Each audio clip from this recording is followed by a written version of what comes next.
Hi பசங்களா, எல்லாரும் என்ன பண்ணிட்டு இருக்கீங்க? பசங்களா, இன்னைக்கு அந்த சிவனுக்கும் கருப்பசாமிக்குமே அந்த நாகதோஷ சாபம் பிடிச்சிருச்சு. என்ன நடந்துச்சுன்னு பாக்கலாமா? கோயம்புத்தூர் பக்கத்துல இருக்கிற வேடப்பட்டிங்கிற கிராமத்துல எல்லாரும் பேசிக்கிட்டு இருந்தாங்க. எல்லாரும் நான் சொல்றது கவனமா கேளுங்க. நம்ம ஊருக்கு என்னைக்கு இல்லாத மாதிரி இன்னும் கொஞ்ச நேரத்துல ஆபத்து வரப்போகுதுன்னு குறி சொல்லுச்சு. பூமியில இருந்து சந்திர மண்டலத்துல 4வது திசை விலகி இருக்கிறனால அந்த சாபம் நம்மளை நோக்கி தான் வருது. என்ன கருப்பசாமி சொல்றீங்க? அந்த சாபம் நம்மளை நோக்கி வருதா? அந்த சாபம் மட்டும் வந்துருச்சுன்னா யாருக்கு அழிவு வருதுன்னு தெரியலையே அப்படின்னு சொல்லிக்கிட்டே அவருக்கு சாமி வந்துருச்சு. என்னால முடியலடா கருப்பசாமிடா, வேட்டைக்கு வந்த கருப்பசாமிடா அப்படின்னு சொல்லிட்டு டக்குன்னு மயக்கம் போட்டாரு. ஐயோ, கருப்பசாமிக்கு ஏதோ ஆயிடுச்சு, எல்லாரும் வாங்க சீக்கிரம் ஏதாவது பண்ணி கருப்பசாமி காப்பாத்தணும். கருப்பசாமி உடம்பெல்லாம் ஏதோ சிவப்பா மாறிக்கிட்டே இருக்குது. இதை பார்க்கும்போது நிச்சயமா அந்த நாகதோஷம் மாதிரி தான் தெரியுது. உடம்பு பாருங்க, கருநீளமா மாறிக்கிட்டே இருக்குது. நாகதோஷமே தான். அப்போ எனக்கு தெரிஞ்சு இந்நேரம் அந்த பாம்பு நம்ம ஊரை நோக்கி வந்துகிட்டே இருக்கும்.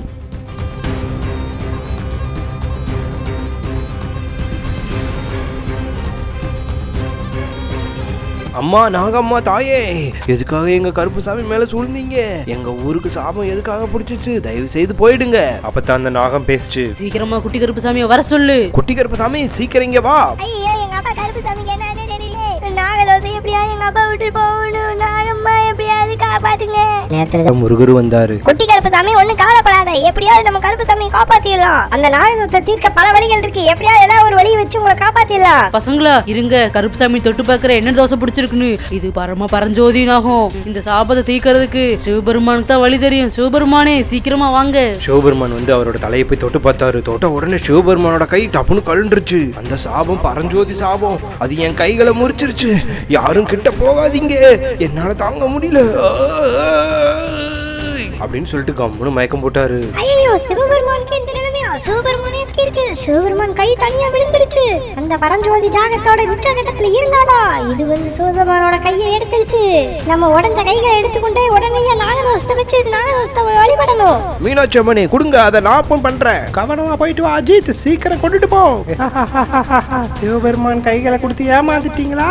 இனிமேல் தான் உங்களுக்கு ஆட்டமே ஆரம்பிக்க போகுது. டே அஜித், நான் சொன்ன மாதிரியே நீ பண்ணிட்ட. ரொம்ப சந்தோஷம். சீக்கிரம் அந்த கைகளை கொடு. பல்லருக்கு, நான் எப்படி நீ சொன்ன மாதிரி வாங்கிட்டு வந்துட்டேன். எனக்கான சன்மானத்தை கொடுத்துரு அப்படின்னு சொல்லி அஜித் இருந்து அந்த கைகளை வாங்கிட்டு போயிட்டான் அந்த பல்லருக்கு. இந்த கைகளை கொண்டு போய் நாகதோஷ காடுகள்ல வச்சிடறேன். அப்பதான் இனிமேல் இந்த கைகளை யாருனாலையும் எடுக்க முடியாது. கைகளை பாம்பு சுத்தி இருக்கிற நாகதோஷ காடுகளுக்குள்ள வச்சுட்டா. அந்த கைகளை சுத்தி பாம்புகளா இருந்துச்சு.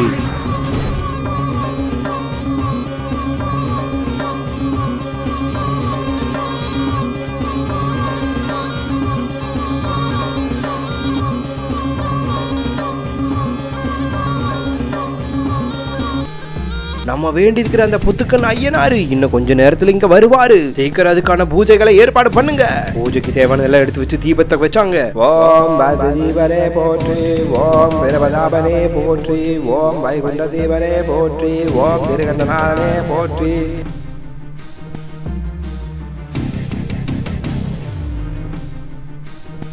அந்த பூஜை அப்பவே அந்த புத்துக்கண்ணு ஐயனார் வந்தாரு.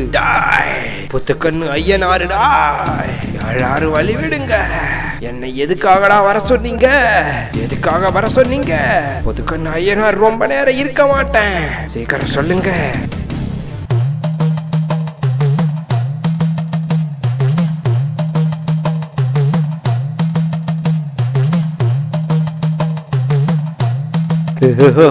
புத்துக்கண்ண ஐயனார கூப்பிட்டு எல்லாரும் சந்தோஷமா இருக்கீங்களா? அந்த புத்துக்கண்ண ஐயனார் நினைச்சாலுமே இவங்க நடத்தி காப்பாற்ற முடியாது. ஐயா ஐயனார் சாமியே, தயவு செய்து இந்த சாபத்தை போக்குறதுக்கு வேற வழியே இல்லையா? தயவு செய்து சொல்லுங்க. எந்த பரிகாரமா இருந்தாலும் நாங்க பண்றோம். எங்களுக்கு சிவனும் கருப்பசாமியும் பொழைக்கணும். சாபத்தை நிச்சயமா இவங்க பண்ணிருக்க மாட்டாங்க. தயவு செய்து என்ன நடந்துச்சுன்னு நீங்களே சொல்லுங்க. இருங்க, நான் அதை சொல்றேன். இப்பதான் என்ன நடந்துச்சுன்னு அந்த புத்துக்கண்ணு ஐயனார் பார்த்தாரு. கருப்பசாமி ஒரு காட்டு வழியா ரொம்ப தூரமா வேட்டைக்கு போய்கிட்டு இருந்தாரு. இப்ப மரத்துல இருந்த பாம்பு திடீர்னு கருப்பசாமி மேல விழுந்துருச்சு. என்னது இது? பாம்பா? பாம்பு என்னது? சிவபெருமானே, பாம்பு சுத்திருச்சு, எப்படியாவது காப்பாத்துங்க. கருப்பசாமி வேட்டைக்கு போனீங்க, என்ன ஆச்சு? இவ்வளவு பெரிய பாம்பு எப்படி வந்துச்சு? நீங்க ஒண்ணு கவலைப்படாதீங்க, இருங்க, இந்த பாம்பை எடுக்க முயற்சி பண்றேன். சிவபெருமான் எவ்வளவோ முயற்சி பண்ணும், அந்த பாம்பை எடுக்கவே முடியல. இதுக்கு மேல வேற வழியே இல்ல. அந்த பாம்பை என் கையாலேயே வெட்டுறேன் அப்படின்னு சொல்லி வேகமா வேகமா தன் கையை அருவாளா மாத்தி வெட்டிட்டாரு. டக்குன்னு வெட்டினோடனே அந்த பாம்புகள் 2 துண்டா போயிடுச்சு. வால் தனியாவும் தலை தனியாவும் போயிடுச்சு. இதையெல்லாம் பார்த்துட்டு இருந்த அந்த குட்டி பாம்புகள் எல்லாம் வேகமா போய் நம்ம புத்துக்கன் ஐயனார்ட்ட என்ன நடக்குங்கிறத சொல்லுச்சு. ஐயா புத்துக்கன் ஐயனாரே, எங்க பாம்புகளை நீதான் காப்பாத்தணும். அந்த கருணாப அம்மனே அந்த சிவபெருமான் கையை வெட்டிட்டாரு. எப்படியாவது நீங்க தான் காப்பாத்தணும். ஏன் நாகங்களையே வெட்டிட்டானா? அவர் சும்மா விட மாட்டேன். எந்த கையால வெட்டானோ அவருக்கு அந்த நாகதோஷம் பிடிக்கட்டும் அவங்க 2 பேருக்கும் அப்படின்னு சொல்லி புத்துக்கன் ஐயனார் சாபத்தை விட்டுருக்காரு. ஓஹோ, இதுதான் நடந்திருக்கா? அப்ப சீக்கிரமா குட்டி கருப்பசாமியும் சிவபெருமானும் சீக்கிரம் போய் அந்த கைகளை எடுத்து வர சொல்லணும். குட்டி கருப்பசாமி, முருகா, நீங்க சீக்கிரம் போய் சிவபெருமானோட கை அந்த மேற்காட்டுல இருக்கு, சீக்கிரம் எடுத்து வாங்க.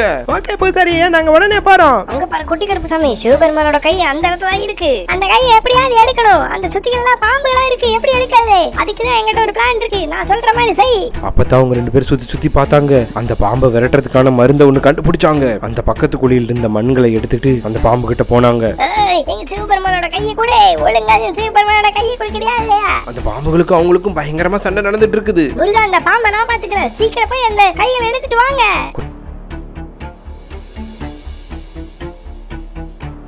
குட்டி கருப்பசாமி அந்த பாம்பு கிட்ட சண்டை போட்டுட்டு இருக்கும்போது முருகர் அப்படியே பின் வழியா போய் அந்த கைகளை மெல்ல மெல்ல எடுத்துட்டாரு. குட்டி கருப்பசாமி, இங்க பாருங்க, கையை எடுத்துட்டேன். சீக்கிரமா போலாம். அந்த கைகளை எடுத்துட்டு வேக வேகமா ஊருக்குள்ள போனாங்க. பூசாரி ஐயா, இந்தாங்க சிவபெருமானோட கையை. எப்படியா எங்க சிவபெருமானை கருப்பசாமி காப்பாத்துங்க. அந்த கைகளை வச்சதுக்கு அப்புறம் ஜோதி பூஜை நடந்துச்சு. அந்த நேரத்துல சிவபெருமான் டக்குன்னு மேல் நோக்கி தூக்குனாரு. என்ன நடக்குதுன்னு இன்னுமே தெரியல.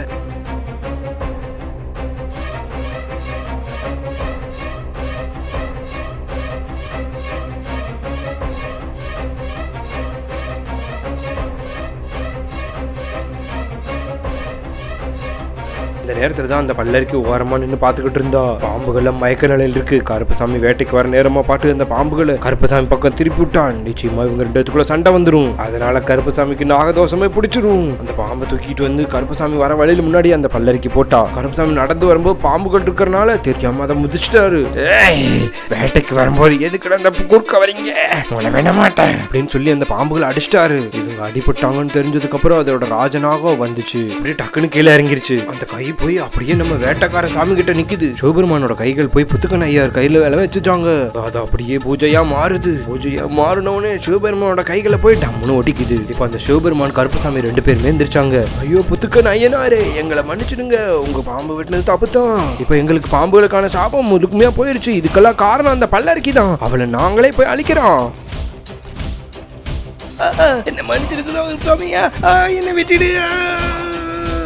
அதே மந்திர வளையத்துல அவளை போட்டு அடைச்சிட்டாங்க. அந்த சாபம் விட்ட பாம்பு மறுபடி வந்து அந்த பல்லருக்கியை அழிச்சிருச்சு. புத்துக்கன் ஐயனாரே, ரொம்ப நன்றி. உங்களால இப்ப எல்லா சாபம் முடிஞ்சு எங்க ஊரே நல்லா இருக்கு.